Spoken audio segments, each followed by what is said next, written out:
Tarbiyah Sunnah Channel. Lillah, nyunnah, merenah. Assalamualaikum warahmatullahi wabarakatuh. Innal hamdalillah nahmaduhu wa nasta'inuhu wa nastaghfiruh wa na'udzu billahi min shururi anfusina wa sayyiati a'malina may yahdihillahu fala mudhillalah wa may yudlil fala hadiyalah. Wa ashhadu an la ilaha illallah wahdahu la syarika lah wa ashhadu anna Muhammadan abduhu wa rasuluh. Allahumma salli wa sallim ala sayyidina Muhammad wa ala alihi wa sahbihi ajma'in. Amma ba'd. Insyaallah kita pada majelis yang semoga diberkahi oleh Allah Subhanahu wa taala ini, kita akan membahas sebuah kitab yang sangat penting dalam bab akidah dan manhaj, yaitu kitab Al-Isbah fi bayani manhajis salaf fi tarbiyah wal islah, karya Syekh Abdullah bin Shalih Al-Ubailan hafizahullah ta'ala. Kita langsung membaca pendahuluan dari penulis. Bismillahirrahmanirrahim. Ya, kemudian setelah beliau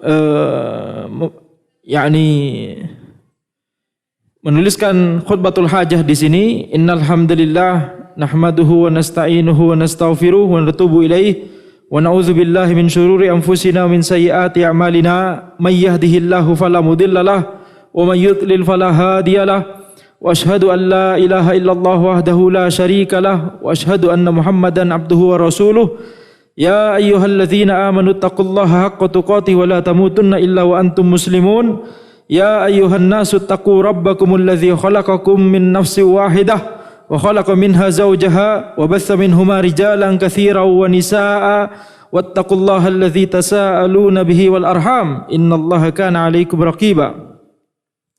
Ya ayyuhalladzina amanu taqullaha wa qulu qawlan sadida yuslih lakum a'malakum wa yaghfir lakum dzunubakum wa may yuti'illaha wa rasulahu faqad faza fawzan 'azima. Amma ba'du. Ini khutbatul hajah. Setelah itu kemudian penulis mengucapkan fa inna asdaqal hadithi kitabullah, sesungguhnya perkataan yang paling benar adalah kitabullah. Wa khairul hadi hadyu nabiyina Muhammadin sallallahu alaihi wasallam, dan petunjuk yang terbaik adalah petunjuk nabi kita Muhammad sallallahu alaihi wasallam. Wa syarrul umuri muhdatsatuha, dan seburuk-buruk perkara adalah perkara yang diada-adakan. Wa kullu muhdatsatin bid'ah wa kullu bid'atin dhalalah, dan setiap perkara yang diada-adakan adalah bid'ah dan setiap bid'ah adalah kesesatan. Thumma amma ba'du fa inna min wajibi ahli ilmi al-qiyam bi amrillah. Sesungguhnya yang wajib untuk dilakukan oleh seorang ahli ilmu itu adalah melaksanakan perintah Allah Subhanahu wa taala ta'liman wa dirasatan, mengajarkan perintah Allah tersebut dan mempelajari perintah Allah tersebut. Ini tugas dari setiap ahli ilmu. Kama qala ta'ala ma kana li basharin ay yu'tiyahu Allahul kitaba wal hukma wan nubuwah thumma yaqulu lin-nasi kunu ibadan li min dunillah walakin kunu rabbaniyina bima kuntum tu'allimuna al-kitaba bima kuntum tadrusun. Tidaklah pantas bagi seorang manusia ay yu'tiyahu Allahul kitab, diberikan Allah Alkitab, yakni Al-Quran, wal hukum, kemudian hukum-hukum syar'i, wan nubuwah, diberikan yakni pengetahuan tentang risalah Nabi Muhammad sallallahu alaihi wasallam, thumma yaqulu lin-nasi kunu ibadan li min dunillah, kemudian berkata kepada manusia, jadilah kalian hamba-hambaku selain Allah Subhanahu wa taala, yakni mengajak manusia untuk mematuhi orang tersebut, bukan justru mematuhi perintah Allah Subhanahu wa taala. Walakin kunu rabbaniyina bima kuntum tuallimuna alkitab wa bima kuntum tadrusun. Akan tapi jadilah generasi rabbani, karena apa-apa yang kalian ajarkan dari Alkitab tersebut dan apa-apa yang kalian pelajari dari Alkitab tersebut.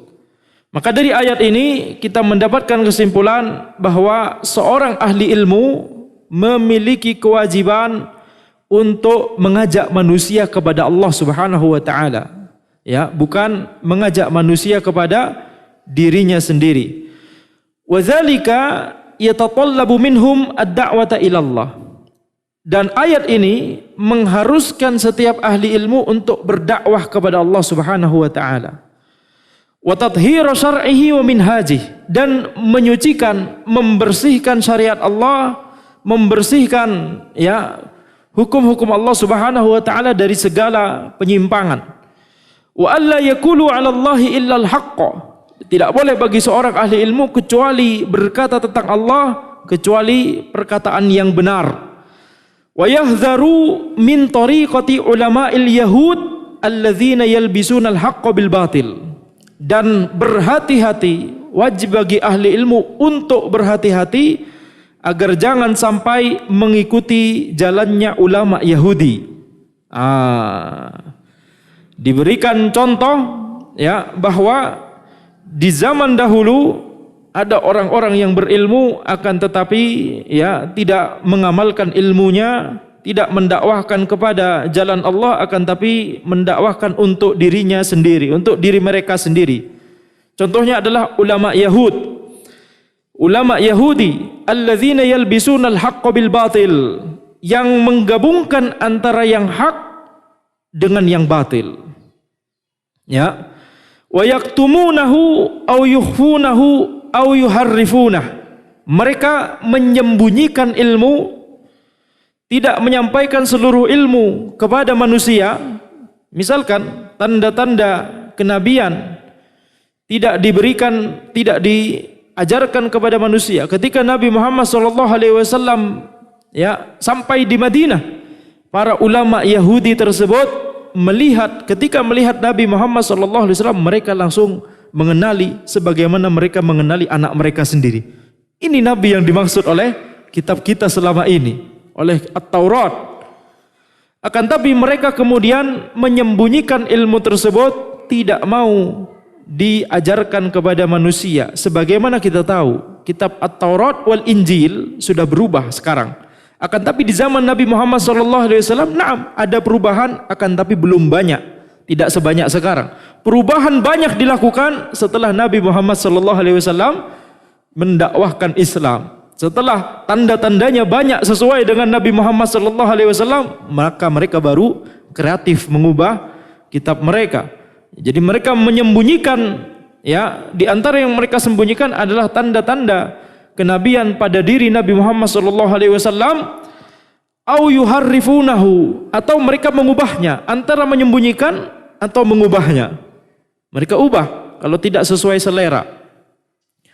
Au yalwuna alsinatahum bihi, atau mereka memutarbalikkan, ya, memutar-mutar lidah mereka untuk memutarbalikkan fakta. Qala ta'ala wa mimman khalaqna ummatun yahduna bil haqqi wa bihi ya'dilun. Wa mimman khalaqna ummatun, di antara yang kami ciptakan adalah sebuah umat, yahduna bil haqqi wa bihi ya'dilun. Mereka yahduna bil haqq, yakni mencari petunjuk dengan kebenaran. Mereka melaksanakan kebenaran tersebut. Mereka berbuat adil di muka bumi dengan kebenaran tersebut. Maka di sini kita lihat Allah Subhanahu wa taala mengkhususkan wa mimman khalaqana ummatun, di antara yang kami ciptakan ada sebuah umat yang akan tetap terjaga hingga akhir zaman. Mereka melaksanakan hidayah dari Allah Subhanahu wa taala, tidak seperti jalan yang terdahulu dari kalangan orang-orang seperti ulama Yahudi tadi, yang mereka mengetahui kebenaran akan tapi mereka mengubahnya atau menyembunyikannya atau tidak terus terang. Ya, kalau ada kebenaran tidak sesuai dengan selera mereka, maka mereka mencari-cari cara untuk bagaimana cara menolaknya. Apakah manhaj yang seperti ini ada di zaman sekarang? Tidak hanya ada, akan tapi banyak sekali.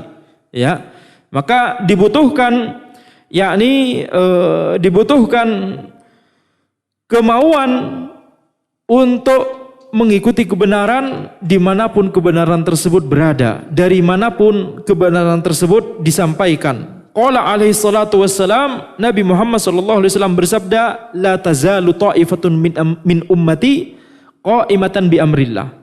Akan selalu ada segolongan dari umatku yang selalu berada di atas perintah dari Allah Subhanahu wa taala hingga akhir zaman. Siapakah golongan tersebut? Tidak diketahui dari nama atau label atau cap atau stempel, akan tapi diketahui dari sifat. Ya, akan ada segolongan umatku yang akan selalu berada di atas perintah Allah Subhanahu wa taala hingga akhir zaman. Siapakah mereka? Tidak dikenali dengan nama, dengan label, dengan stempel atau dengan cap, akan tapi dikenali dengan sifat. Mereka adalah ahlus sunnati wal jamaah, dan istilah ahlus sunnah wal jamaah ini adalah sifat, bukan nama. Ya. Qala al-Bukhari fi kitab al-i'tisam bil kitab wa sunnah hum ahlul ilmi. Ya, Al-Bukhari rahimahullah, beliau berkata dalam Sahih Bukhari di dalam kitab Al-I'tisam bil Kitab Sunnah, Al-I'tisam bil Kitab was Sunnah, mereka adalah ahlul ilmi. Ya, yang dimaksud dengan hadis tersebut adalah para ahli ilmu, dan tentunya orang-orang yang mengikuti ahli ilmu tersebut. Qala Az-Zuhri rahimahullahu taala, kana ulama'una yaqulun al-i'tisamu bis sunnah huwa an-najah. Al-Imam Az-Zuhri ini adalah salah seorang muhaddits besar yang dimiliki umat ini. Az-Zuhri berkata, sesungguhnya para ulama kita itu berkata, berpegang teguh di atas sunnah Nabi Muhammad sallallahu alaihi wasallam, huwan najah, itulah keselamatan, jalan keselamatan. Supaya seseorang itu selamat di dunia dan di akhirat, harus al-i'tisamu bis sunnah, harus berpegang teguh di atas sunnah Nabi Muhammad sallallahu alaihi wasallam. Nah, bagaimana cara berpegang teguh di atas sunnah Nabi Muhammad sallallahu alaihi wasallam? Itulah yang akan dibahas di kitab ini. Ya, penulis akan membahas 54 kaidah, kalau tidak salah ya, kurang lebih seperti itu. 50-an kaidah untuk supaya seseorang itu berada di atas akidah dan manhaj yang lurus. Wa qala Malik, as-sunnatu safinatu Nuhin, man raqibaha naja wa man takhallafa anha gharik. As-sunnah itu adalah kapalnya Nabi Nuh. Barang siapa yang menaikinya maka dia selamat, dan barang siapa yang telat tidak menaikinya maka dia akan tenggelam. Wa dzalika anna sunnata wasyari'ata wal minhajah was siratul mustaqim alladzi yusilul ibada ila Allah.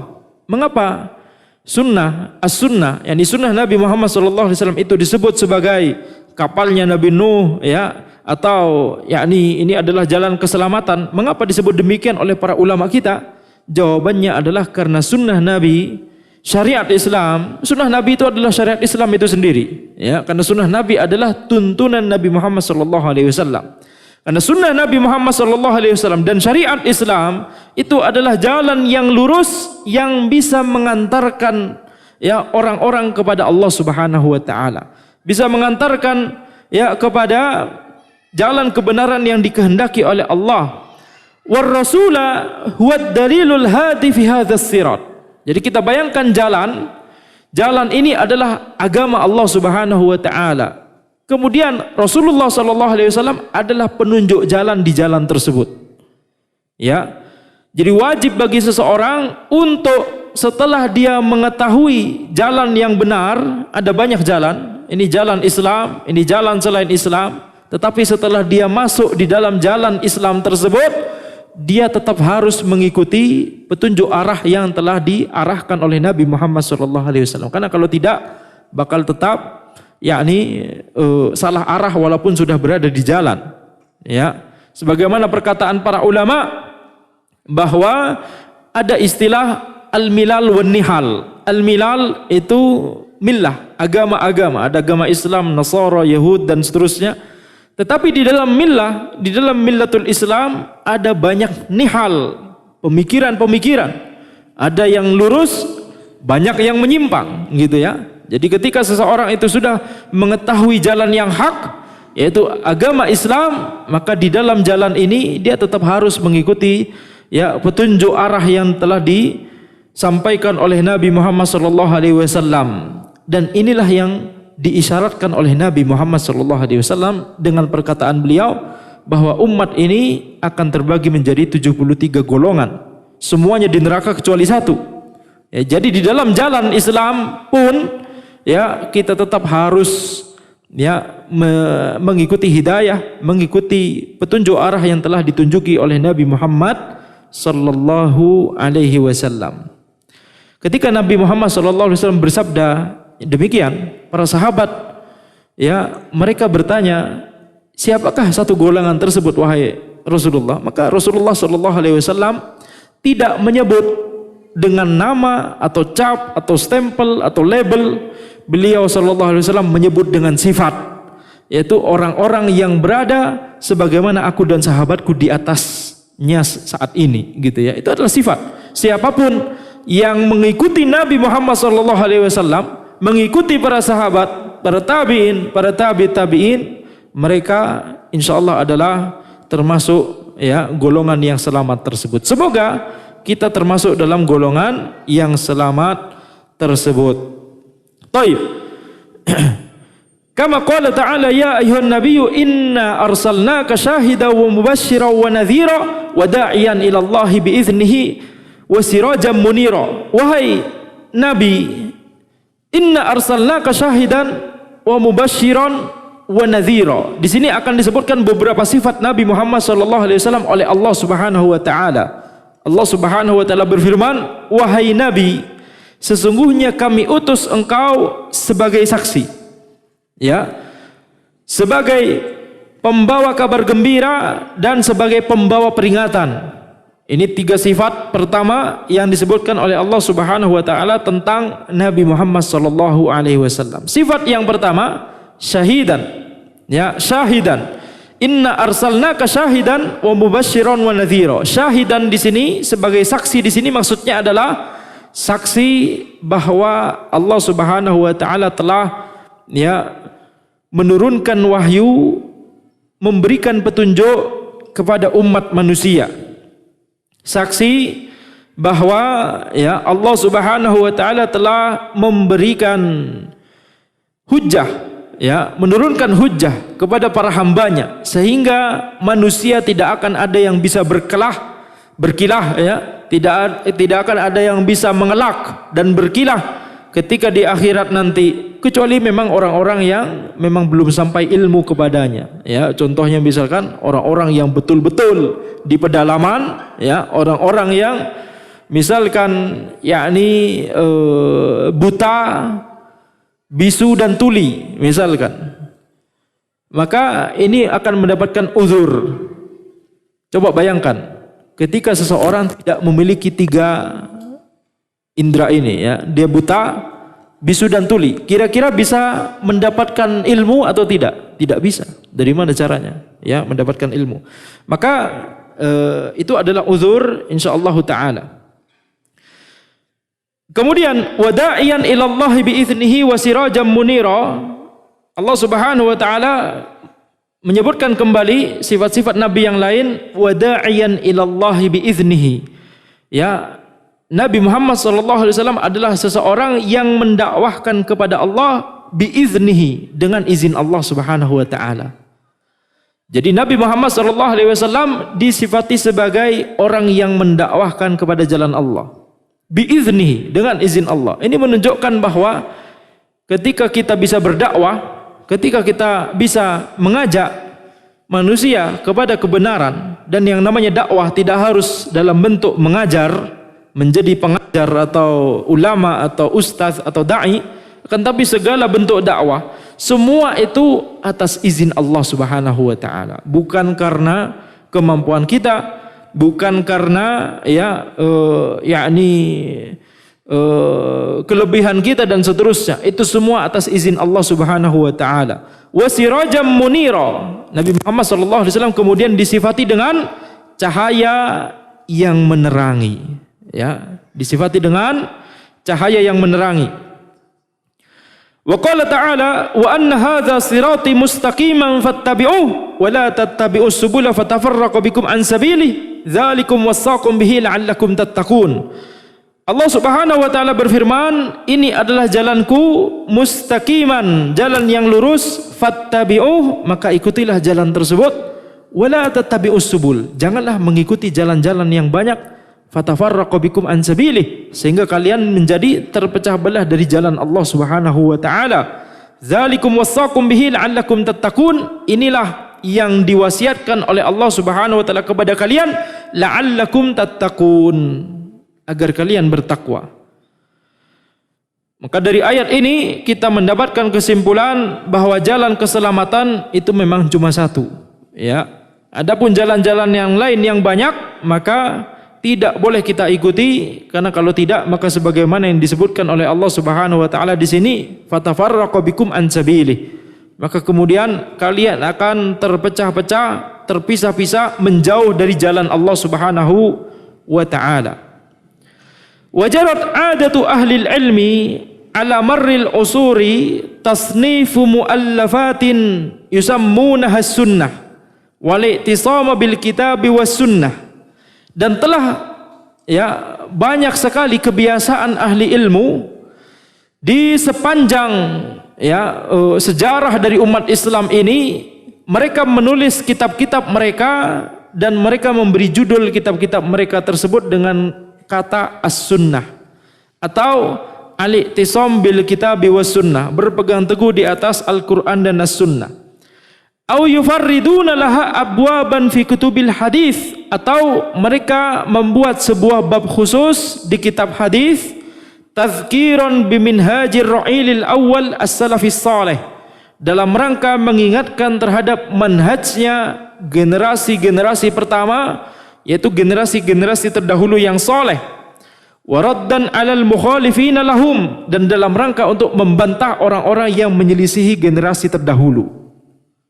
Jadi banyak sekali kitab-kitab para ulama di zaman dahulu yang mereka itu mengkhususkan pembahasan akidah di satu kitab tertentu, atau mereka mengkhususkan bab tertentu di kitab-kitab hadis mereka. Seperti itu, itulah yang dilakukan oleh Al-Imam Al-Bukhari, Imam Muslim dan yang selainnya. Wa min huna jaa tasnifu hadhihi risalah. Maka terinspirasi dari karya-karya para ulama tersebut, maka kami di sini hendak menulis sebuah risalah. Ini kata penulis, ya. Wa qad bada'tu fi kitabatiha am 13 wa 400 wa alfin min al-hijrah. Dan aku memulai penulisan kitab ini tahun 1413 Hijriah. Sekarang tahun berapa? 1443 Hijriah. Jadi ini kitab ini mulai ditulis oleh penulis 30 tahun yang lalu. Ya. Wa qara'tu bid'a asyrata qa'idatan minha ala syekhina sahibil fadilah al-allamah al-muhaqqiq Shalih bin Fauzan al-Fauzan. Dan aku bacakan sekian belas kaidah dari kitab yang kutulis tersebut kepada Syekh Sahibil Fadilah Al-Allamah Al-Muhaqqiq Syekh Shalih bin Fauzan bin Abdullah Al-Fauzan hafizahullah ta'ala, wa 'allaqa 'alaiha fi hinihi. Kemudian ketika dibacakan beberapa tulisan atau beberapa kaidah yang ditulis oleh penulis Syekh Al-Ubailan, dibacakan kepada Syekh Al-Fauzan hafizahullah ta'ala, maka kemudian Syekh Al-Fauzan memberikan komentar, memberikan catatan di beberapa tempat. Wa hiya musajjalah fi 3 asyritah. Maka masukan dari Syekh Fauzan tersebut terekam dalam 3 rekaman. Summa innallaha tabaraka wa ta'ala yassara li itmamaha. Kemudian Allah Subhanahu wa taala memudahkanku untuk menyempurnakan, menyelesaikan penulisan kitab ini. Haitsu balaghat 54 qaidah, di mana kitab ini sampai mencapai 54 kaidah, ya. Wa ba'astu biha ila fadilatihi wa raja'aha. Kemudian aku kirimkan kembali kepada Syekh Al-Fauzan hafizahullah taala agar beliau memurajaah kembali kitab tersebut. Wa asharu alayya bihazfin wa ta'dili ba'di ma ja'a fiha. Kemudian Syekh Al-Fauzan memberikan nasihat kepadaku untuk mengubah sebagian atau mengoreksi sebagian atau menghapus sebagian. Intinya ada murojaah yang dilakukan oleh Syekh Al-Fauzan hafizahullah. wa addaltu wa hazaftu ma asyara bihi fadilatu jazahullahu khairan. Maka aku laksanakan sesuai dengan apa yang disarankan oleh Syekh Al-Fauzan hafizahullahu taala. Dari sini kita mendapatkan kesimpulan ya bahwa kitab ini sudah merupakan hasil dari yakni murojaah dari Syekh Al-Fauzan, kemudian setelah itu setelah disempurnakan lalu kemudian dimurojaah lagi. Ya, jadi ini akan memberikan kitab ini ya derajat yang lebih tinggi karena ini adalah hasil dari yakni penulisan yang bukan kemudian sekali ditulis kemudian selesai, akan tapi ini adalah hasil dari beberapa kali murojaah.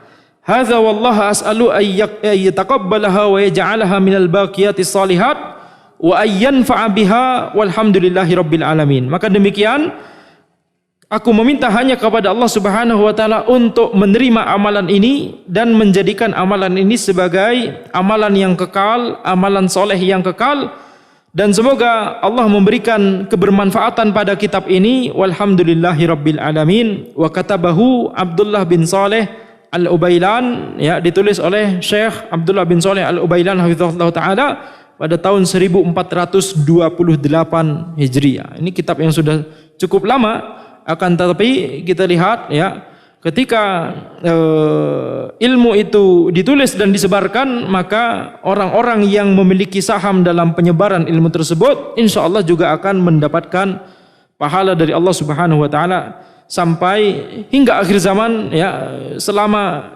ilmu tersebut tetap dimanfaatkan atau karya tersebut tetap dimanfaatkan. Kemudian kita langsung masuk pada kaidah yang pertama. Al-Qa'idatul Ula. Kaidah yang pertama. Ad-dinu mabniyun ala aslain azimain.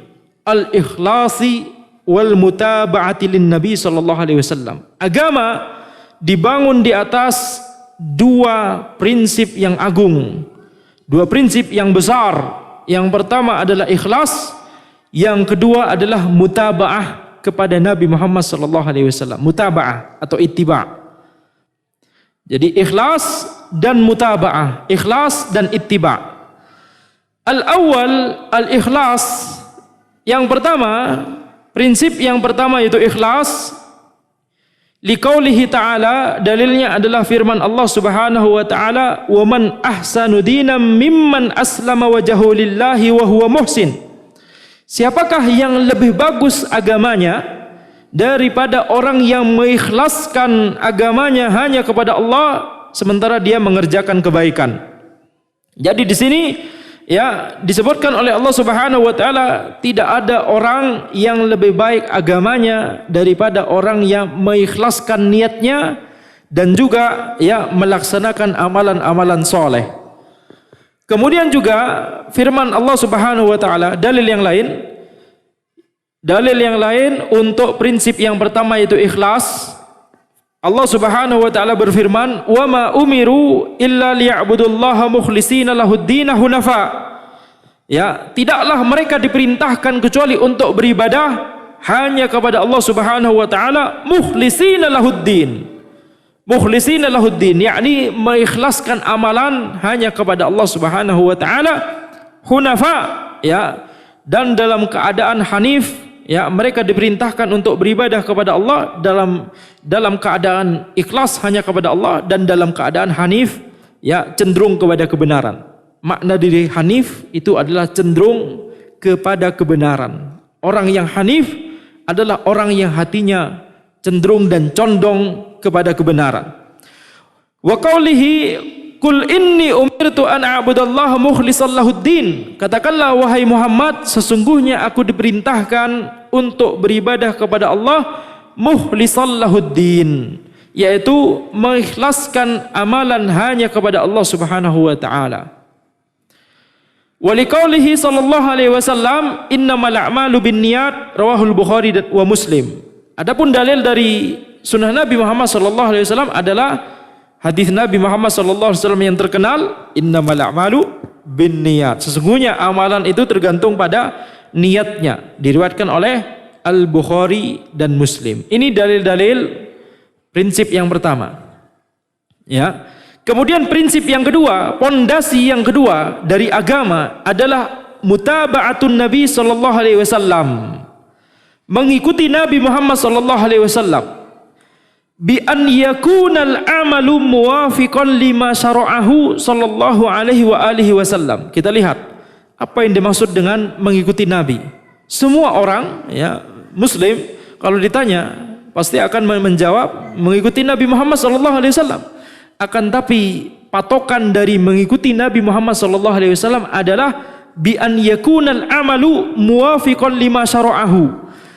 Amalan seseorang yang dia kerjakan itu harus sesuai dengan yang dituntunkan oleh Nabi Muhammad sallallahu alaihi wasallam. Ini patokannya.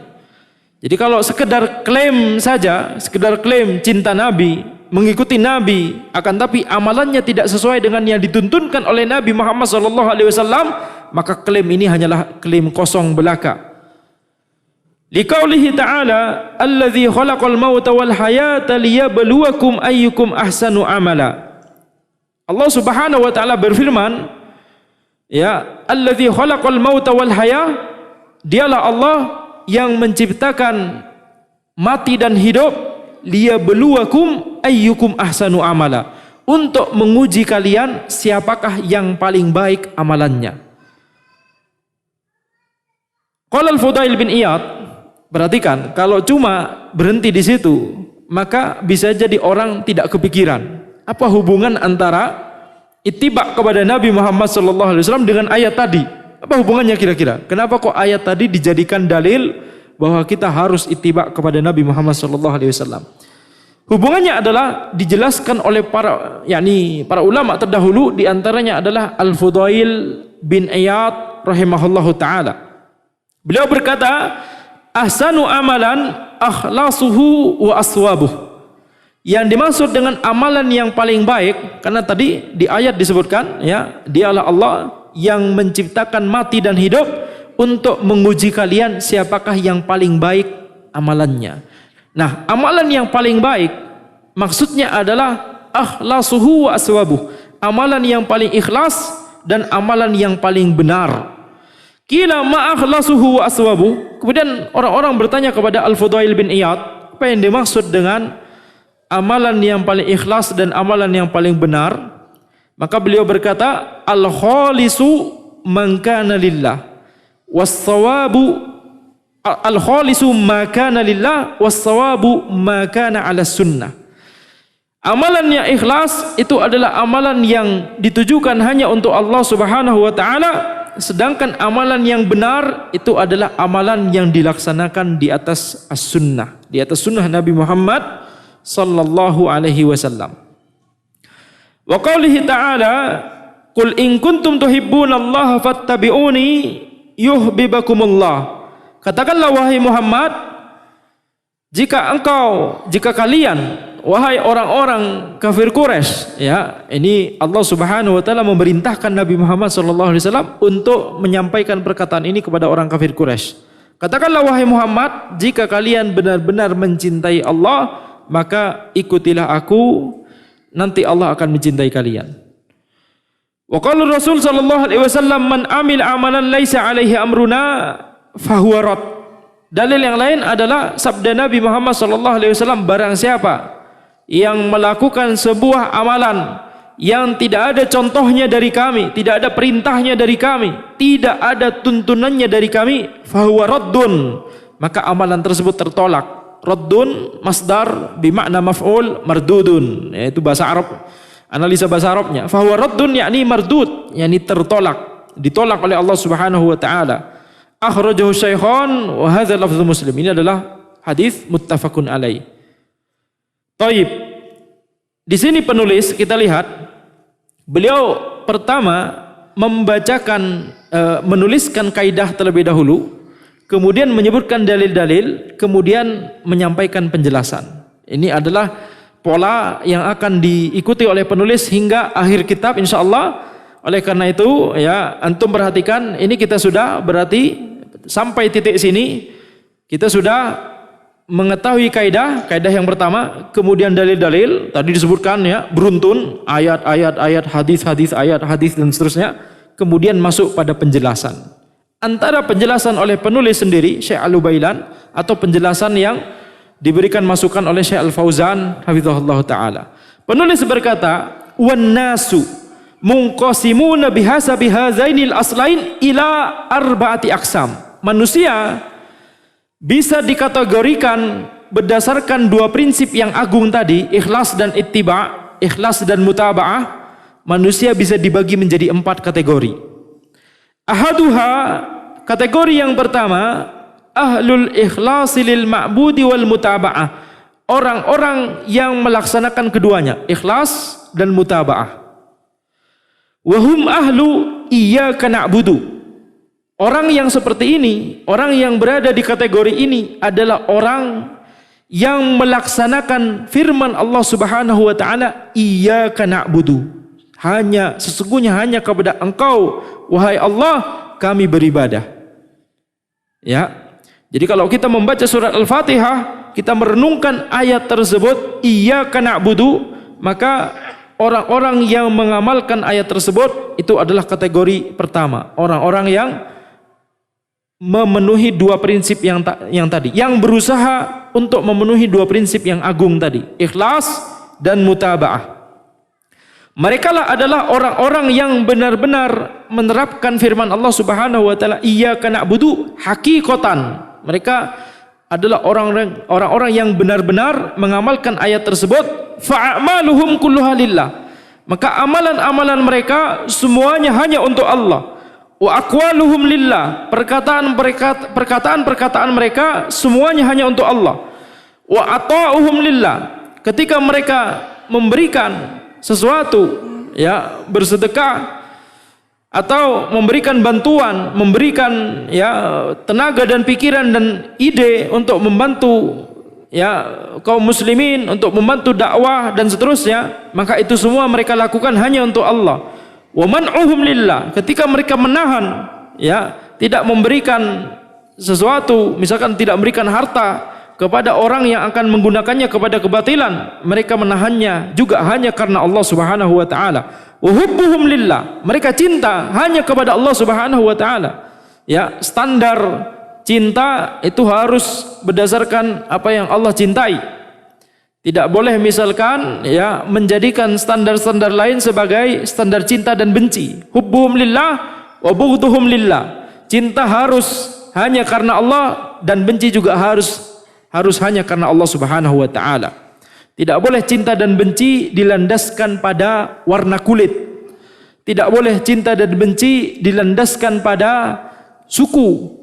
Tidak boleh cinta dan benci dilandaskan pada asal negara.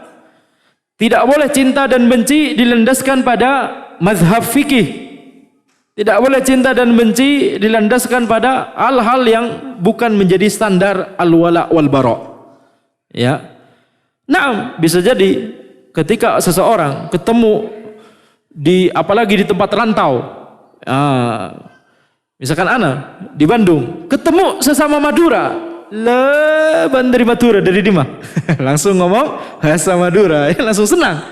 Maka ini adalah perasaan senang yang tabii, yang tidak masalah, begitu ya. Yang dimaksud di sini cinta dan benci, standar cinta dan benci hanya karena Allah Subhanahu wa taala. Maksudnya jangan sampai karena cinta kita pada seseorang kita menerjang syariat Allah karena kita berpihak pada orang tersebut atau sesuatu tersebut. Baik. Jadi ketika kemudian ketika misalkan seseorang mazhabnya sama dengan kita, mazhab fikihnya sama dengan kita, tetapi kemudian orang tersebut atau ulama tersebut terjatuh dalam kesalahan, misalkan dalam masalah akidah, akan tapi kita membelanya mati-matian, kenapa? Karena mazhab fikihnya sama, gitu ya. Tidak boleh menjadikan standar al-wala wal bara sebagai tidak boleh menjadikan hal-hal tersebut sebagai standar al-wala wal bara. Standar al-wala wal bara adalah Al-Qur'an dan As-Sunnah. Kalau ulama tersebut ada salah, kita luruskan kesalahannya. Jadi sesederhana itu, tidak boleh ta'assub atau fanatik. Sembari tetap tentunya ihtiram, sembari tentunya tetap memuliakan para ulama. Kecuali kalau memang ulama tersebut adalah orang yang mengajarkan kepada penyimpangan dan seterusnya, maka hukumnya berbeda tentunya. Taib. Fa muamalatuhum zahiran wa batinan liwajhillahi wahdah. Orang yang berada di kategori yang pertama ini, ketika mereka bermuamalah dengan orang lain, baik secara zahir ataupun secara batin, itu semuanya dilakukan ya liwajhillahi wahdah, hanya untuk meraih wajah Allah Subhanahu wa taala. La yuriduna bidzalika minan nasi jazaan wala syukura. Mereka tidak menginginkan dari manusia balasan ataupun ungkapan terima kasih. Yakni ketika seseorang yang akidah dan manhajnya lurus, maka mereka ketika bermuamalah dengan manusia, ketika bermuamalah dengan ya masyarakat, mereka mengharapkan ridha Allah Subhanahu wa taala. Mereka tidak mengharapkan ya harta, misalkan harta atau jabatan atau apapun itu keuntungan duniawi yang dimiliki oleh ya orang lain tersebut. Maka ini wajib untuk diresapi oleh orang-orang yang berusaha untuk berpegang teguh di atas Al-Quran dan As-Sunnah. Tidak boleh bermental yakni khianat, sehingga senjata yang sering dikeluarkan adalah afwan akhi gitu ya. Karena khianat, tidak mau yakni sesuai dengan yang diamanahkan sebelumnya. Ini manhaj afwan akhi itu bukan manhajnya orang yang berada di kategori pertama. Afwan akhi karena khianat maksudnya, bukan karena memang ada uzur ya. Kalau memang ada uzur maka tidak masalah. Ini bukan berarti mengatakan afwan akhi itu haram ya. Jangan yakni jangan kemana-mana. Yang dimaksud adalah ketika khianat. La yuriduna bidzalika minan nasi jazaan wala syukura wala ibtigha'al jahi indahum. Ya, orang-orang yang berada di kategori pertama ini ketika bermuamalah dengan manusia, mereka tidak menginginkan ya ketenaran atau jabatan dari orang-orang yang mereka yakni interaksi tersebut, yang mereka berinteraksi dengan orang lain tersebut. Wala talabal mahmadah wal manzilah fi qulubihim, tidak menginginkan juga pujian dan kedudukan atau ya tempat yang spesial di hati mereka, tidak ingin dipuji oleh orang lain. Wala haraban min dhammihim, tidak juga ya menghindari celaan mereka, tidak mengharapkan pujian dan juga tidak takut terhadap celaan. Jadi maksudnya orang yang berada di kategori pertama ini adalah orang-orang yang standarnya adalah murni Al-Quran dan As-Sunnah. Apakah ini yang harus saya lakukan? Ya sudah, kalau ini yang harus saya lakukan, itulah yang saya lakukan gitu ya. Tentunya memperhatikan masalah adab dan akhlak ketika berinteraksi itu juga bagian dari Al-Quran dan As-Sunnah, betul tidak? Jadi jangan sampai orang-orang yang berusaha untuk berpegang teguh di atas Al-Quran dan As-Sunnah akan tapi kemudian menjadi orang yang kaku atau ya sering menghujat atau pendekar keyboard pendekar di sosial media gitu ya, dan seterusnya. Ini bukan adab yang baik, bukan termasuk yang diajarkan oleh Al-Quran dan As-Sunnah. Bal qad addun nasa bimanzilati ashabil kubur. Syekh Al-Ubailan kemudian menjelaskan orang-orang yang di kategori pertama ini menjadikan manusia itu seperti penghuni kubur. yakni kita tidak harapkan pujian dan juga kita tidak harap, yakni tidak takut terhadap celaan mereka. La yamlikuna lahum darran wala naf'an. Orang-orang itu tidak memberikan madarat ataupun memberikan manfaat pada saya, gitu ya. Wala mautan wala hayatan wala nusyura. Orang-orang ini tidak akan mematikan saya, tidak akan menghidupkan saya, tidak akan membangkitkan saya. Fal amalu li ajlin nas wabtigha'il jahi wal manzilati indahum wa rajaihim lid-darri wan naf'i minhum la yakunu min arifin bihim albattah. Maka ketika kita melakukan sesuatu kemudian mengharapkan pujian dari manusia, mengharapkan kedudukan dari manusia, kemudian yakni mengharapkan manfaat dari manusia tersebut, maka amalan-amalan yang seperti ini yang mengharapkan dari manusia ini hanya dilakukan oleh orang yang tidak mengetahui keadaan manusia sama sekali. Orang yang mengetahui keadaan manusia, maka akan menyadari bahwa manusia tidak akan bisa memberikan kita manfaat dan madarat di akhirat kelak. Gitu ya. Jadi wala yu'amil bal min jahilin bi sya'nihim wa jahilin bi rabbih. Akan tapi ketika orang mengharapkan sesuatu dari manusia, ini pasti dilakukan oleh orang yang jahil terhadap kondisi manusia dan jahil kepada Rabb-nya. Faman arafan nasa anzalahum manazilahum. Barang siapa yang mengetahui kondisi manusia yang sebenarnya, maka dia akan mendudukkan manusia sesuai dengan tempatnya. Manusia tidak bisa memberikan kita pahala. Manusia juga tidak bisa memberikan kita dosa. Jadi tidak boleh kita beramal untuk mengharapkan pujian manusia atau karena takut terhadap celaan manusia. Sebagian orang, ini kalau kita terapkan ya, kita berusaha untuk menerapkan apa yang disebutkan oleh Syekh pada kehidupan kita sehari-hari. Begitu ya. Sebagian orang ketika hendak melaksanakan yang sesuai dengan Al-Quran dan As-Sunnah, maka sebagian orang takut untuk dicela oleh orang lain. Wah, nanti kalau saya ke masjid, sholat 5 waktu ke masjid, nanti dibilangin sama tetangga mabuk agama. Mabuk agama. Ada istilah mabuk agama itu, ana justru baru dengar saat ini ya. Istilah mabuk agama, yakni Allahul musta'an.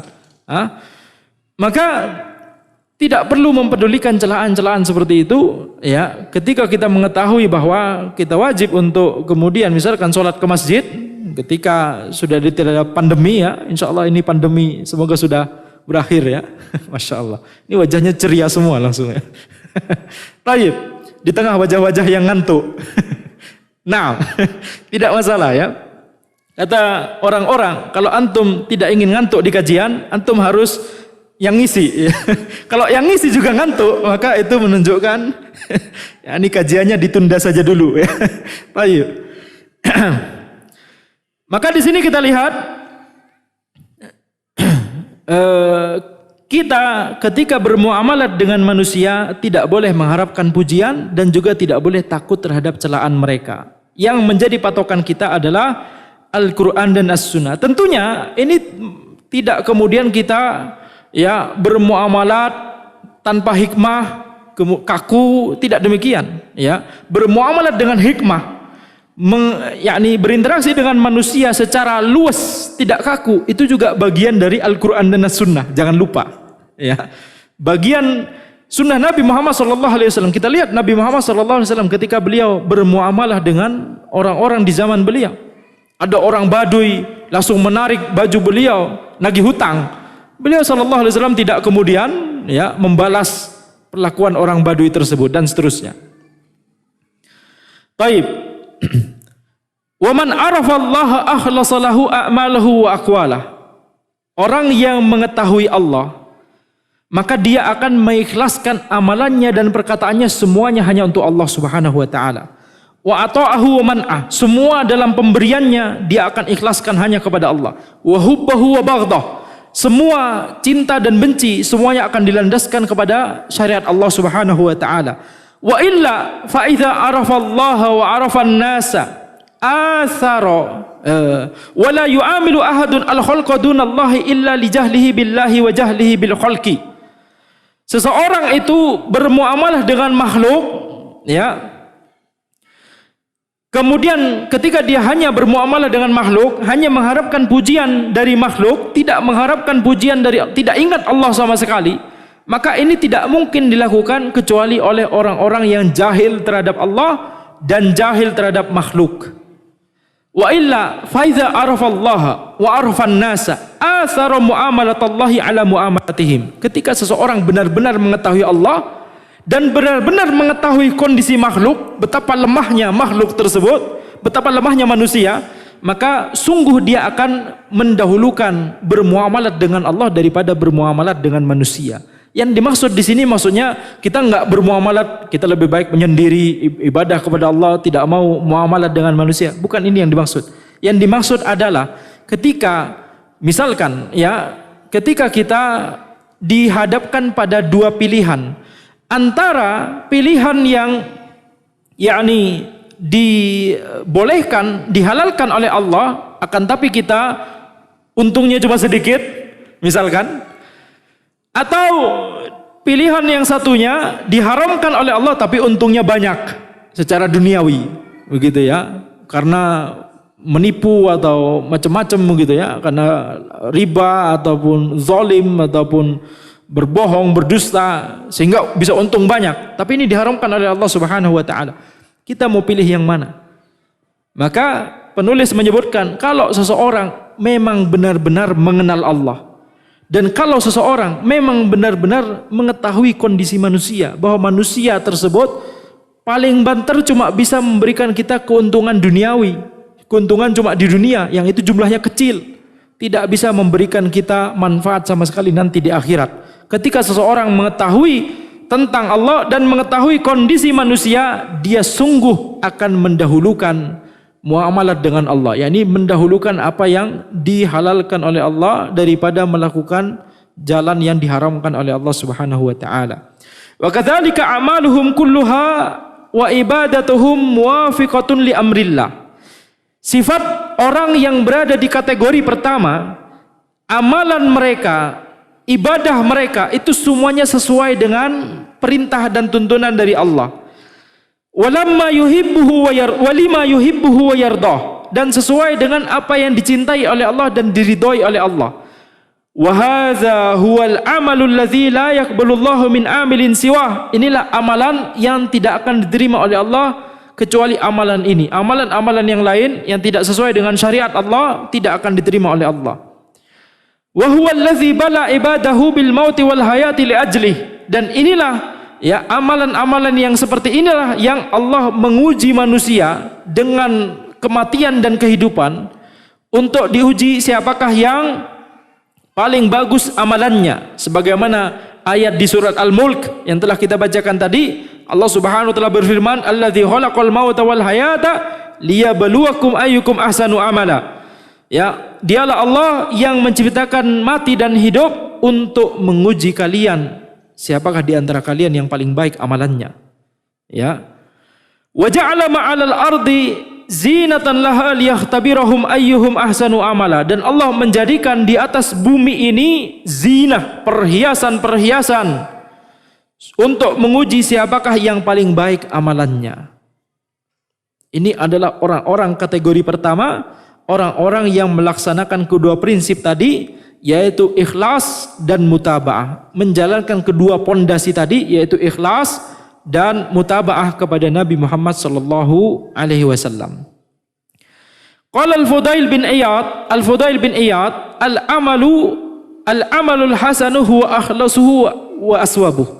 Amal yang paling baik itu adalah amal yang paling ikhlas dan paling benar. Kemudian orang-orang bertanya, "Ya Aba Ali." Abu Ali adalah kunyahnya Al-Fudail bin Iyad. Antum tahu Al-Fudail bin Iyad? Sudah pernah mendengar nama beliau? Tahu? Pernah kenal? Pernah kenalan?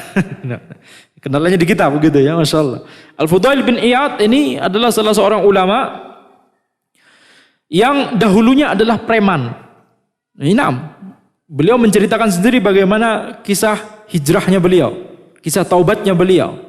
Kemudian setelah itu beliau taubat dan menjadi salah seorang ulama Islam. Maka zahirnya beliau baru ngaji itu setelah beliau dewasa, setelah beliau malang melintang di dunia yang gelap tadi, yaitu preman dan seterusnya. Akan tapi setelah beliau taubat dan menjadi ulama, maka para ulama kemudian mengatakan tidaklah ada pembahasan tentang niat yang lurus kecuali perkataan Al-Fudail bin Iyad selalu menghiasi bab tersebut. Ajib. Kecuali para ulama selalu menukil perkataan Al-Fudail bin Iyad tersebut. Semoga ini menjadi tanda ya lurusnya dan diterimanya amalan, lurusnya niat dan diterimanya amalan beliau ya rahimahullahu taala. Tidaklah ada setiap bahasan tentang masalah niat ya kurang afdol kalau tidak membawakan perkataan-perkataan Al-Fudail bin Iyad. Ini salah satu perkataan beliau. ketika menjelaskan apa amalan yang paling baik yang disebutkan di surat Al-Mulk, ya. Alladzi khalaqal mauta wal hayata liyabluwakum ayyukum ahsanu amala. Ahsanu amala, amalan yang paling baik. Apa yang dimaksud? Al-Fudail bin Iyad beliau berkata, akhlasuhu wa aswabu. Yang paling ikhlas dan yang paling benar. Kemudian orang-orang bertanya, ya Aba Ali, ma akhlasuhu wa aswabu? Wahai Abu Ali, apa yang dimaksud dengan yang paling ikhlas dan yang paling benar? Qala innal amala idza kana khalisan wa lam yakun sawaban lam yuqbal. Amalan kalau tidak ikhlas dan tidak benar maka tidak akan diterima. Amalan kalau walaupun dia ikhlas tapi tidak benar tidak akan diterima. Wa idza kana sawaban wa lam yakun khalisan lam yuqbal. Kalaupun dia benar tapi tidak ikhlas juga tidak akan diterima. Hatta yakuna khalisan sawaban, amalan tersebut harus memenuhi keduanya, ikhlas dan benar. Wal khalisu ma kana lillah was sawabu ma kana ala sunnah. Amalan yang ikhlas itu adalah amalan yang dilakukan hanya untuk Allah, dan amalan yang benar itu adalah amalan yang dilakukan sesuai dengan tuntunan sunnah Nabi Muhammad sallallahu alaihi wasallam. Wa hadha huwal madhkur fi qoulihi ta'ala faman kana yarju liqa'a rabbih falyamal 'amalan shalihan wala yusyrik bi ibadati rabbih ahada. Dan inilah yang disebutkan dalam firman Allah Subhanahu wa taala, barang siapa yang mengharapkan pertemuan dengan Rabbnya maka beramallah, lakukanlah amalan soleh, wala yusyrik, dan janganlah berbuat kesyirikan dengan cara beribadah kepada selain Allah Subhanahu wa taala. Wa fi qoulihi wa man ahsanu dinan mimman aslama wajhahu lillahi wa huwa muhsin fala yaqbalullahu minal amali illa ma kana khalisan liwajhihi ala mutabati amri. Allah Subhanahu wa taala berfirman, siapakah yang lebih baik agamanya daripada orang yang mengikhlaskan ya niatnya kepada Allah wa huwa muhsin, sementara dia berbuat kebaikan. Maka Allah di sini tidak menerima amalan kecuali amalan yang ikhlas dan amalan yang sesuai dengan tuntunannya, tuntunan dari Allah yang diajarkan dan kemudian diajarkan oleh Rasulullah sallallahu alaihi wasallam. Wa ma'adza dzalik, amalan-amalan yang selain itu fahuwa mardudun ala amili, maka ini tertolak, tidak diterima dari orang yang melaksanakan amalan tersebut. Yuraddu alaihi ahwaju ma'uha ilaihi haba'an mansura, maka amalan tersebut akan ditolak, ya, walaupun bisa jadi amalan tersebut adalah sesuatu yang paling dia butuhkan. Dia akan ditolak sehingga menjadi haba'an mansura, akan menjadi seperti debu yang berterbangan, tidak berharga di sisi Allah ketika tidak memenuhi dua pondasi tadi. Wa fi sahihi min hadithi Aisyah anin Nabi sallallahu alaihi wasallam, kullu amalin laisa alaihi amruna fahuwa rad. Di dalam sahih, ya, di dalam sahih muttafaqun alaihi, sahih Bukhari dan Muslim, Aisyah radhiyallahu anha berkata bahwa Nabi Muhammad sallallahu alaihi wasallam bersabda, setiap amalan yang tidak ada tuntunannya, perintahnya dari kami, maka tertolak. Wa kullu amalin bil iqtida'in fa innahu la yazidu am amiluhu minallahi illa bu'da. Nah, ini penting. Setiap amalan yang tidak sesuai dengan tuntunan Nabi Muhammad sallallahu alaihi wasallam, maka amalan tersebut tidak akan menambah pelakunya kecuali membuatnya tambah jauh dari Allah Subhanahu wa taala. Akan semakin tambah jauh. Ya, fa innallaha ta'ala innama yu'badu bi amrihi la bil ara'i wal ahwa. Karena sesungguhnya Allah itu diibadahi dengan perintah dan tuntunan dari Allah, bukan dengan akal dan pemikiran. Ini penjelasan tentang kategori pertama dari manusia, orang yang melaksanakan dua pondasi tadi, al-ikhlas dan al-mutaba'ah. Sekarang kategori kedua, al-qismus tsani, man la ikhlasa lahu wa la mutaba'ah. Orang yang tidak menjalankan kedua pondasi tadi, tidak ikhlas dan tidak mengikuti tuntunan Nabi Muhammad sallallahu alaihi wasallam. Falaisa amaluhu muwafiqan li syar', maka amalannya tidak sesuai dengan syariat. Walaisa huwa khalisan lil ma'bud, dan juga tidak ikhlas kepada Allah Subhanahu wa taala, tidak sesuai tuntunan dan tidak ikhlas. Ka'amalil mutazayyinina linnasil mura'ina lahum bima lam yashra'hu Allah wa rasuluh. Sebagaimana amalan orang-orang yang mereka itu mengharapkan pujian dari manusia dengan amalan-amalan yang tidak disyariatkan oleh Allah Subhanahu wa taala. Wa haula'i syirarul khalqi wa amqatuhum ila Allah azza wa jal. Mereka adalah seburuk-buruk makhluk dan makhluk yang paling dibenci oleh Allah Subhanahu wa taala. Walahum awfaru nasibim min qawlihi, dan mereka itu memiliki porsi yang paling besar dalam firman Allah Subhanahu wa taala, la tahsabanna alladhina yafrahuna bima atau wa yuhibbuna ay yuhmadu bima lam yaf'alu fala tahsabannahum bimafazatin minal azab walahum azabun alim. Allah Subhanahu wa taala berfirman, janganlah kalian mengira orang-orang yang berbahagia dengan orang-orang yang bahagia dengan apa-apa yang mereka datangkan, dan mereka cinta untuk dipuji dengan sesuatu yang tidak mereka lakukan. Fala tahsabannahum bimafazatin minal azab, janganlah kalian kira orang-orang ini akan terbebas dari azab, walahum azabun alim, mereka akan mendapatkan azab yang pedih.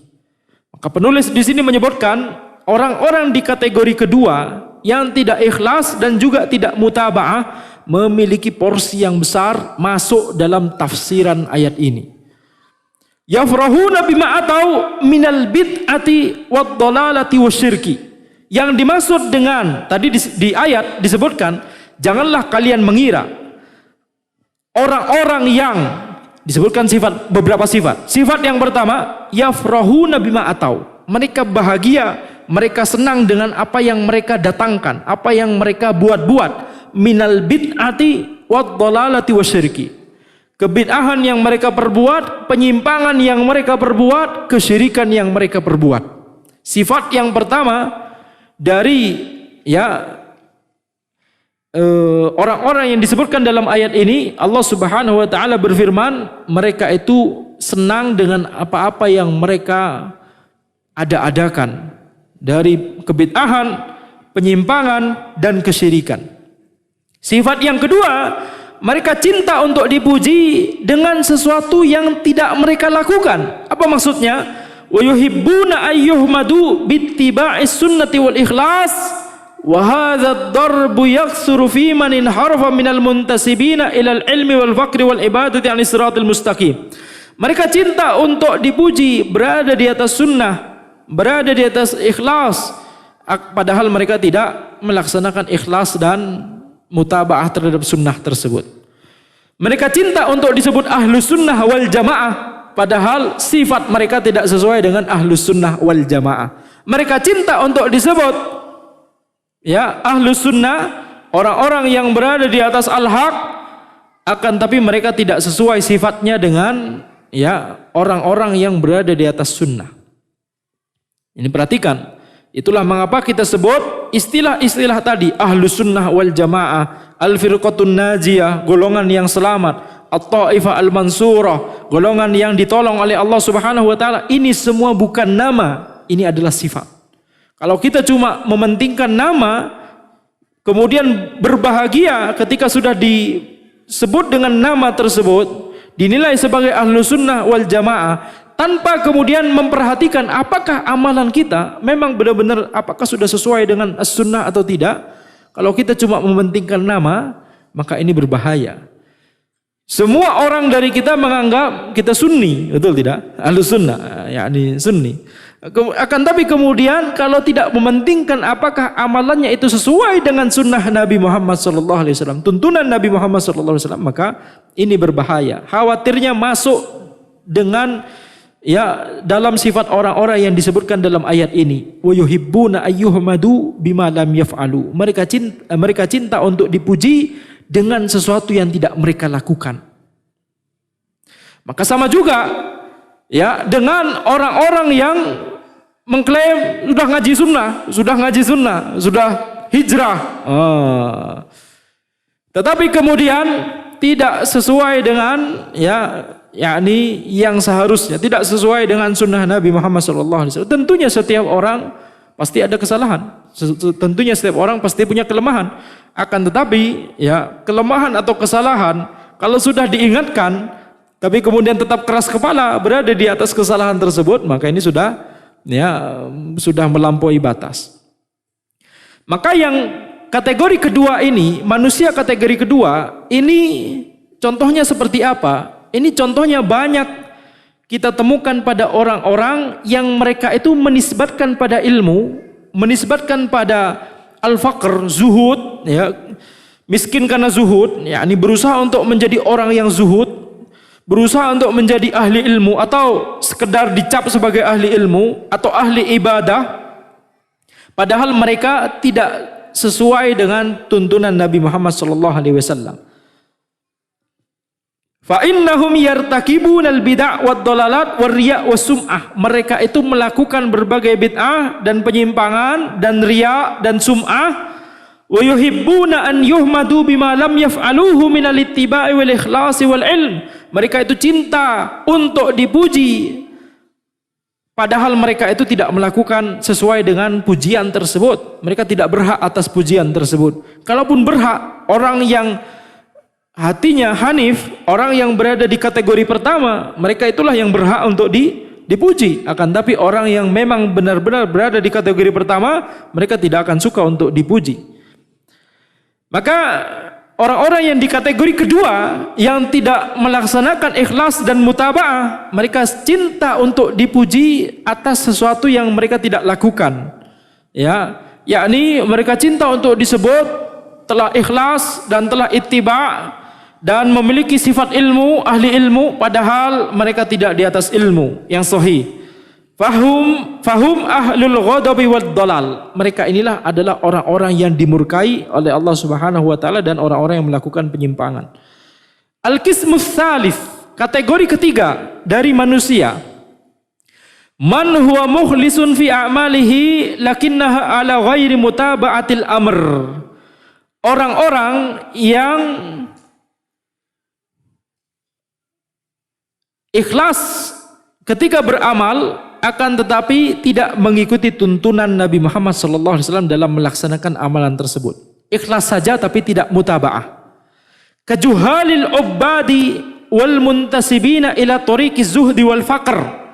Seperti orang-orang yang mereka itu menisbatkan diri mereka pada jalan kezuhudan. Orang yang zuhud, orang yang mementingkan tazkiyatun nufus, penyucian jiwa, penyucian hati, ikhlas, yakni amalnya ikhlas, tapi tidak sesuai dengan tuntunan Nabi Muhammad SAW. Wa kullu man abadallaha bighairi amrihi wa taqada ibadatahu hadhi qurbah ila Allah fa hadha haluhu kaman yadhunnu anna sama'al muka wa tasdiyah qurbah.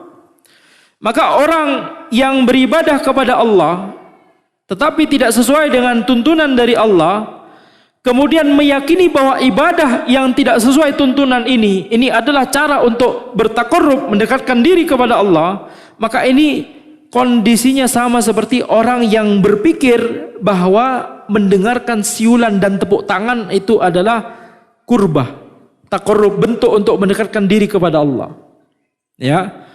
Wa annal khulwah allati yatruku fiha al-jum'ah wal jamaah qurbah. Ini orang-orang yang menganggap berkholwat, bersemedi, bertapa, yang kemudian dia meninggalkan sholat Jumat dan sholat jamaah, mereka anggap itu adalah qurbah, bentuk mendekatkan diri kepada Allah Subhanahu wa taala.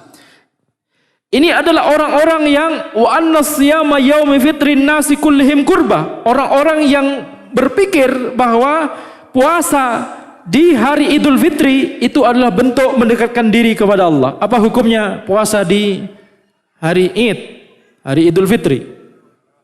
Haram. Haram saja tapi sah, atau haram saja dan tidak sah? Haram dan tidak sah. Itu kalau Idul Fitri. Kalau Idul Adha gimana? Kalau Idul Adha. Itu kalau Idul Fitri. Kalau Idul Adha gimana? Sama, jangan ragu-ragu ya. Kenapa masih mikir? Sama saja. Ayo. Ayo. Maka orang-orang yang seperti ini, kalau kita lihat kondisinya, apakah mereka ikhlas? Bisa jadi mereka ikhlas sekali. Akan tetapi tata caranya untuk beribadah kepada Allah Subhanahu wa taala tidak sesuai dengan tuntunan Nabi Muhammad sallallahu alaihi wasallam. Al-qismur rabi', kategori yang keempat dari manusia, man a'maluhu ala mutaba'atil amri lakinnaha li ghairillah. Orang-orang yang amalannya sesuai dengan tuntunan Nabi Muhammad sallallahu alaihi wasallam, akan tetapi ya dia tidak ikhlas, tidak mengikhlaskan amalannya kepada Allah Subhanahu wa taala. Qata'atil mura'in, seperti amalannya orang-orang yang riya. Wa karrajuli yuqatilu riya'an wa hamiyatan wa syaja'ah, dan juga seperti orang-orang yang berperang karena riya, karena hamiyah, karena ta'assub, ya. Bukan karena Islam, bukan untuk menegakkan kalimat Allah, akan tapi karena yakni ta'assub, fanatisme, wa syaja'ah, dan karena ingin dicap pemberani. Jadi kalau orang turun ke jihad syar'i, ya, yakni berjihad syar'i, dan yang dimaksud jihad syar'i adalah jihad yang beneran jihad, ya, bukan jihad abal-abal. Sebagaimana yang sering kita sebutkan, jihad itu amalan ibadah. Dan sebagaimana amalan ibadah yang lain, amalan ibadah itu ada syarat-syarat, ada penghalang begitu ya. Contoh salat. Salat itu memiliki syarat-syarat. Misalkan di antara syarat sahnya salat harus berwudu. Di antara syarat sahnya salat pada waktunya. Apa hukumnya orang yang salat maghrib di waktu asar? Dia sudah wudu, niatnya ikhlas, khusyuk sekali, bacaannya bagus.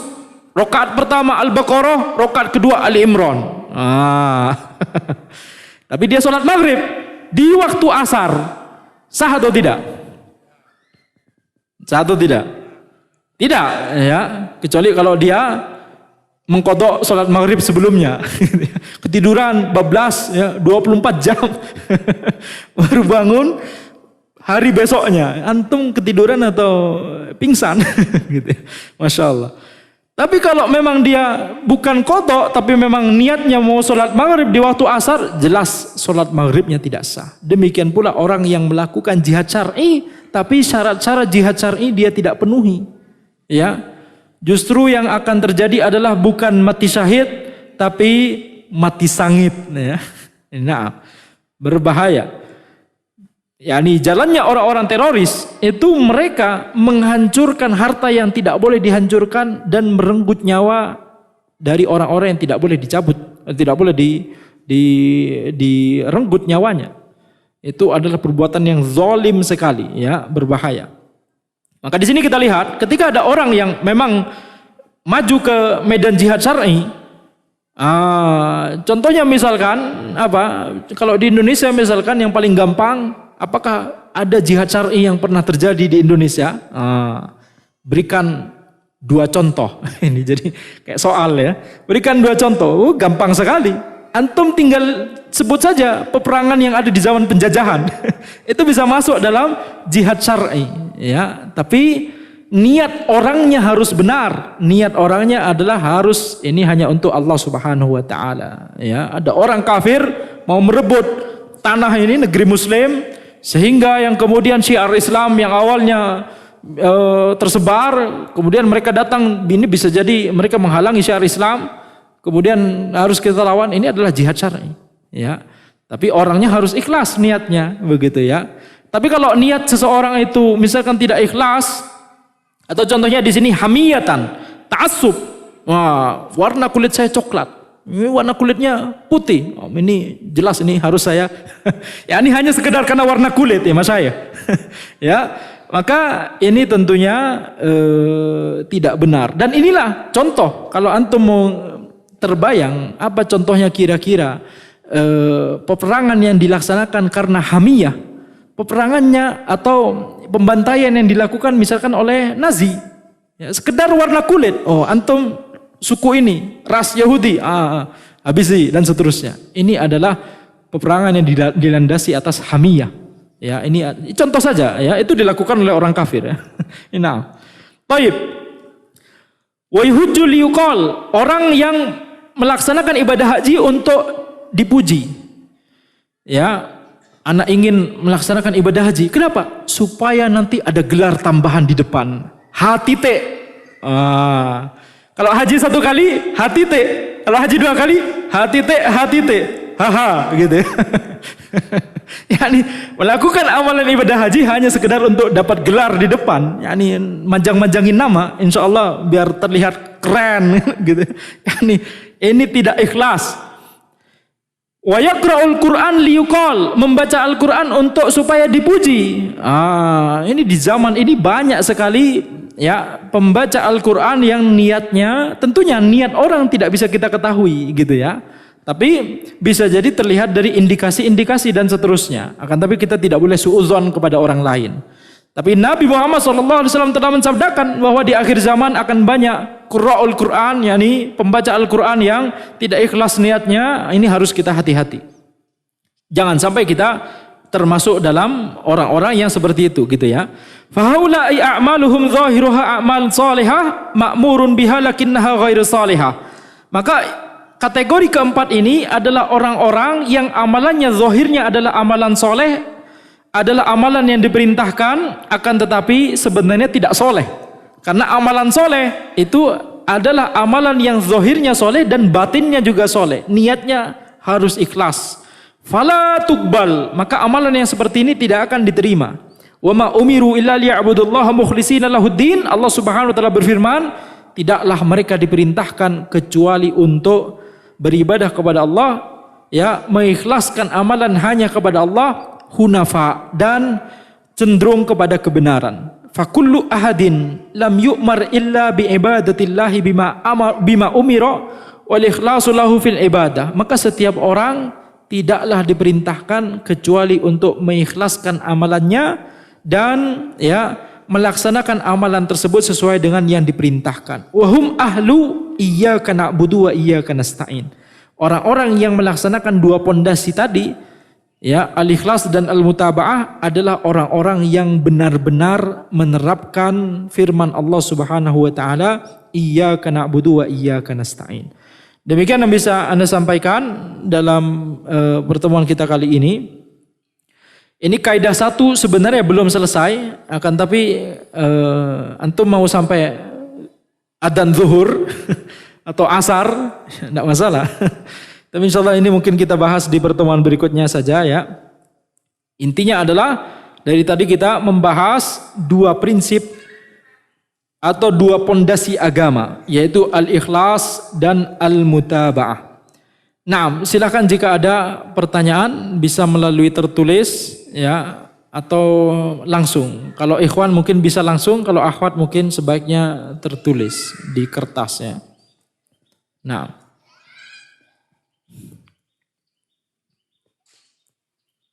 ada pertanyaan? Oh, tayyib. Jazakallah khairan. Bismillah, semoga Ustadz dan keluarga selalu di dalam perlindungan Allah Subhanahu wa taala. Amin ya rabbal alamin wa antum kadzalik. Pertanyaannya Ustadz, bolehkah kita mengambil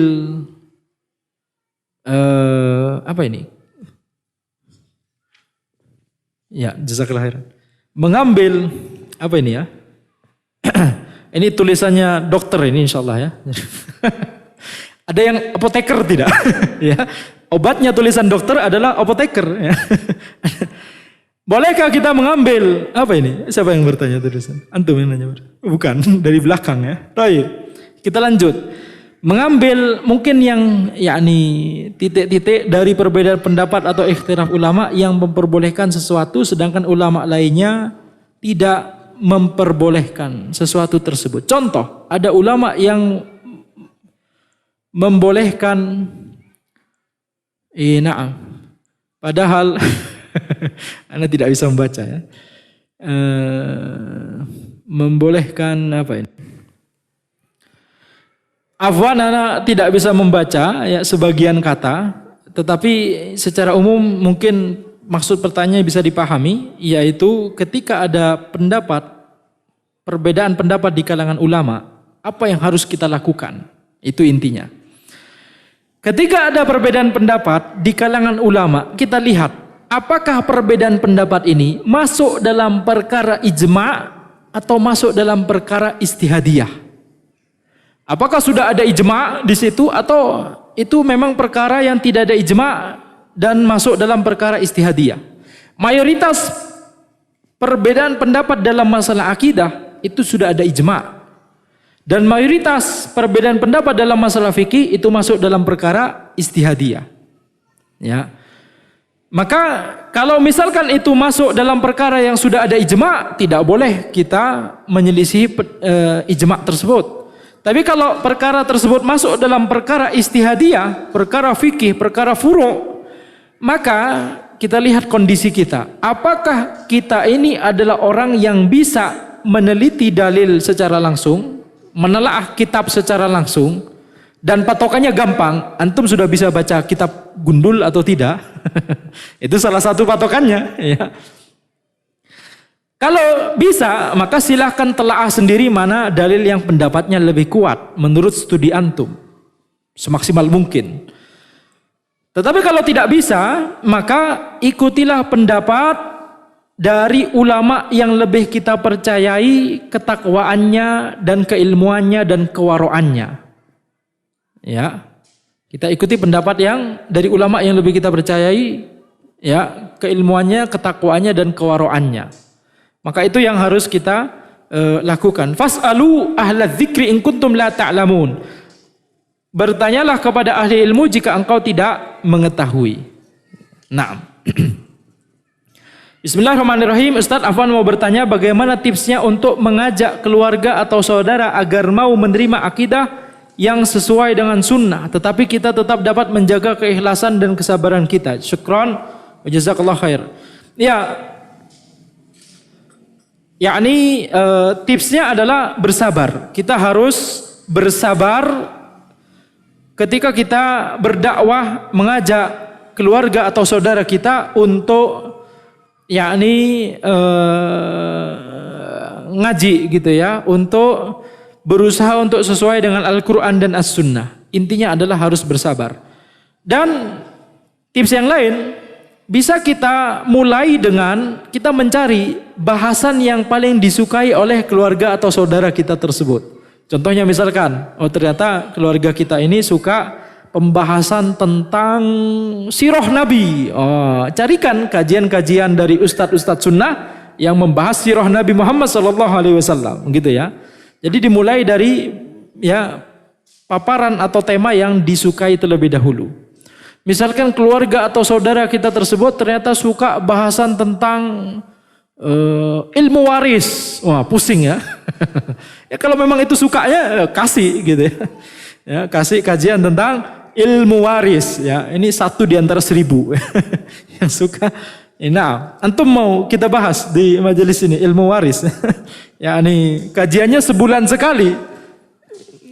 Ilmu warisnya cuma dapat sebagian pertemuan pertama, pertemuan kedua bulan depan yang dibahas di pertemuan pertama lupa semua. Tidak bisa kayaknya kalau ilmu waris dibahas di majelis yang sebulan sekali ya. Nah, bismillah Ustaz, saya mau tanya.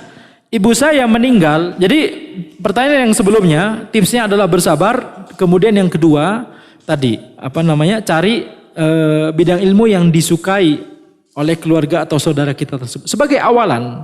Baru kemudian nanti kalau sudah suka dengan pematerinya, pengajarnya, nanti akan nyari sendiri, begitu ya, akan nyari sendiri. Ustaz, saya mau nanya, ibu saya meninggal beberapa bulan lalu, apakah harta peninggalannya harus langsung dibagikan atau harus menunggu ayah saya wafat dulu? Bukan mendoakan ayah saya meninggal ya Ustaz, karena umur kan gak ada yang tahu. Nah, yang pertama adalah, ini tentang ilmu waris juga ini ya, tentang ilmu waris. Jadi yang harus dilakukan adalah harus dibagikan ya. Jadi memang harus bisa diketahui mana harta suami dan harta istri. Ketika ya harta ibu meninggal gitu, maka hartanya harus dibagikan sesuai dengan kaidah-kaidah ilmu waris. Ya, nah itu yang harus dilakukan. Kakak saya murtad Ustadz, setahu saya berarti dia tidak berhak atas warisan ibu saya. Tetapi jika kakak saya kembali masuk Islam, apakah ia berhak Ustadz? Ada yang bilang dia tetap tidak berhak karena dilihat saat ibu saya meninggal dia masih kafir. Mohon penjelasannya, jazakallahu khairan. Ya, ini dilihat pada kondisi ketika ibu meninggal ya. Tapi ini insya Allah akan dibahas secara lebih terperinci ya di majelis terkait ilmu waris ya. Nah, penting sekali. Ya, pertanyaan-pertanyaan seperti ini itu masuk dalam pembahasan tentang ilmu waris. Ini kebetulan atau kebetulan berarti ya. Penanya sudah menanyakan pertanyaannya sebelum Anda membahas tentang ilmu waris dan Anda tidak Masya Allah. Baik. Assalamualaikum warahmatullahi wabarakatuh. Waalaikumsalam warahmatullahi wabarakatuh. Tanya Ustaz, langkah-langkah apa saja yang harus ditempuh untuk menanggulangi penyimpangan dari akidah dan apa saja yang menjadi penyimpangan dari akidah? Langkah-langkah apa saja yang harus ditempuh untuk menanggulangi penyimpangan dari akidah? Ya, menuntut ilmu syar'i itu adalah langkah yang paling utama. Belajar yang benar itu akan menjadi benteng kita untuk bisa mengetahui mana yang salah. Ya. Dan apa saja yang menjadi penyimpangan dari akidah? Ini pertanyaan ini 1 tahun materi kuliah 2 semester untuk dijawab. Apa saja yang merupakan penyimpangan? Banyak sekali. Nah, jadi tapi poinnya adalah kalau kita mau menanggulangi dari penyimpangan dari akidah, kita harus menuntut ilmu syar'i. Ya. Bismillah Ustadz, bagaimana kalau lingkungan kita bermanhaj yang berbeda dengan kita dan anak-anak kita belajar di madrasah yang ada di lingkungan tersebut, apa yang harus kita lakukan Ustadz? Syukran. Ya, maka kita sebagai orang tua yang harus sembari mengajarkan kepada anak-anak kita tersebut ya akidah yang lurus. Ya, jadi harus kita yang aktif. Sebagai orang tua kita yang aktif, kita harus mengajarkan kepada anak kita ini akidah yang lurus, ini yang salah. Kalau diajarkan akidah yang salah ini misalkan di madrasah, maka ya terima aja, jawab ujian sesuai dengan yang diajarkan, tapi kita tahu bahwa ini salah begitu ya. Tentunya yang lebih utama lagi adalah pindah madrasah. Kalau mudah pindah sekolah, ya masya Allah. Semoga antum dimudahkan untuk bisa memilihkan sekolah yang terbaik untuk anak antum. Tapi kalau itu tidak bisa, maka orang tua harus berperan lebih aktif. Ya, orang tua harus berperan lebih aktif. Nah, ada pertanyaan tambahan. Ini masih 10.45 ya. Masih tersisa waktu 1 jam lebih sampai zuhur. Ya, Anda cuma mengatakan demikian, tidak berarti kajiannya berakhir di waktu zuhur. Ayo, ada pertanyaan terakhir? 1 atau 2 pertanyaan? Kalau tidak ada maka kita bisa akhiri ya. Naam, demikian sepertinya tidak ada pertanyaan. Hadza wallahu a'lam. Jazakumullahu khairan. Subhanakallahumma wa bihamdika asyhadu an la ilaha illa anta astaghfiruka wa atubu ilaik. Wassalamualaikum warahmatullahi wabarakatuh.